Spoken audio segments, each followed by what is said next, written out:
Exploration. Part 1. The launch into silence. The stars shimmered beyond the cockpit glass, like ancient fireflies caught in an endless stillness. Commander Elias Vance drifted weightlessly inside the Odyssey, alone with his thoughts and the infinite. The silence was profound, almost sacred. Not the kind of silence that begged to be filled, but one that seemed to breathe with him, surround him, and slowly seep into his bones. This was what he had been chasing. Not just distance from Earth, but distance from himself. The mission had been billed as humanity's boldest yet. A solo voyage toward Kepler 442b, a potentially habitable exoplanet over 1,000 light-years from Earth. It wasn't meant to be a landing. This was a reconnaissance journey, a prolonged drift through space to scan, study, and return. The journey would take years. Elias had volunteered without hesitation. In fact, he'd requested it. They said he was overqualified, that sending a senior commander alone was risky, that psychological resilience would be tested to its limits. Still, he insisted. And now, the silence welcomed him like an old friend. From the first moment of launch, something had shifted. The roar of the engines was short-lived. As Earth faded to a pale blue dot, the noise of his former life slipped away too. No more meetings, no more strained conversations, no more carefully worded messages to a mother who never really understood him, or to colleagues who only knew the version of Elias that lived in a uniform. Just the steady pulse of the ship, just the rhythm of his own breath. There were no windows in most of the Odyssey, save for one. The observation dome, a small spherical chamber at the top of the ship where Elias often retreated. There, the stars stretched in all directions. They weren't twinkling, like they did from Earth, but sharp and steady. He would float there for hours, strapped loosely into place, letting his mind unravel in the vastness. The ship's AI, Hera, provided him with daily updates and tasks, system checks, data logging, navigational adjustments. Her voice was soothing and calm, human-like, but not quite human. Elias had chosen her voice from a list of profiles before launch, favoring one that reminded him of no one in particular. The irony, of course, was that he now spoke more to Hera than anyone he ever had on Earth. Even then, their conversations were brief. "Vitals are normal, Commander," she'd report. "Copy," he'd reply. And silence would resume. He stopped checking messages from Earth after the first few weeks. They came in bursts, delayed and fragmented due to the vast distances.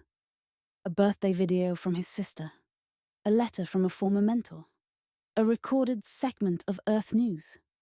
He watched them at first, smiling out of politeness to no one, but the longer he remained in space, the more alien those voices became. They sounded rushed, desperate, like they needed something from him. Out here, no one needed anything from him. It was freeing in a way he hadn't expected. Food came in pouches, bland but efficient. He ate without hunger, guided more by schedule than appetite. Sleeping was trickier. Without a circadian rhythm tied to the sun, his body lost track of time. Sometimes he'd drift in and out for hours, waking not quite sure whether it was day or night. Not that it mattered. Hera gently enforced rest cycles, but Elias learned to embrace the floating ambiguity. In space, time was not something you lived by. It was something you floated through. As weeks blurred into one another, something strange began to happen. He began to feel translucent. Not physically. He was still there, still tangible, but inwardly, as if the more time passed, the more he slipped away from who he had been. The titles, the history, the regrets. They began to peel away. At first it frightened him. Then it fascinated him. He kept a journal, digital of course. At first it read like a captain's log, technical, orderly. But over time, his entries became slower, softer. "I dreamed I was walking through a field of silver grass," he wrote once. There was no wind, only starlight, and the sense that something was watching, not in judgment, but in gentle curiosity. One night, floating in the observation dome, Elias had a realization. He couldn't remember the sound of his father's voice. He couldn't recall the last thing he said to his best friend. He tried to bring up the image of his apartment back on Earth. The one with the books, the view of the city, the little cactus on the sill. But even that began to fade, replaced by the consistent, sterile beauty of space. And yet, he didn't panic. Not really. It was more like watching fog roll in. He could still see the shape of himself, but the edges were blurring. Who was Elias Vance, stripped of duty, of language, of memory? What was left when identity fell away? Hera noticed the change in his behavior. "Commander, you are spending increased time in the observation dome. Would you like to speak to the ship's counselor program?" "No," Elias said. "I think I'm starting to hear myself again." Hera paused as if interpreting this. Understood. He floated, surrounded by stars, and stared outward for what felt like hours. Then, slowly he turned inward.